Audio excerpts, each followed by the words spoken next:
Hey guys, welcome back to the channel. In this tech tutorial video, we're going to show you how you can edit your workspaces and customize them in your account on Webflow website builder. So let us dive into this. So guys, you will need to navigate to your account's dashboard.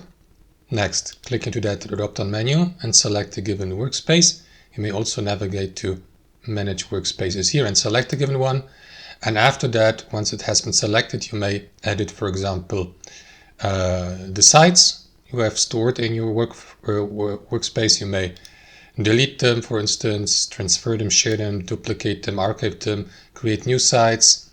And you may also navigate to your workspace settings by clicking into General here.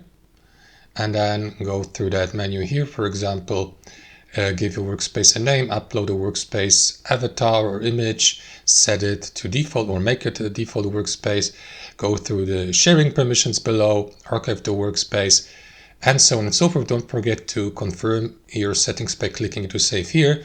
Then if you navigate to Teams, you'll be given the opportunity to invite new members to a workspace by clicking into this button and by entering the invitees or recipient's email address here, assign a role and send invitation to the email address by clicking into invite there. And that's how it works, guys.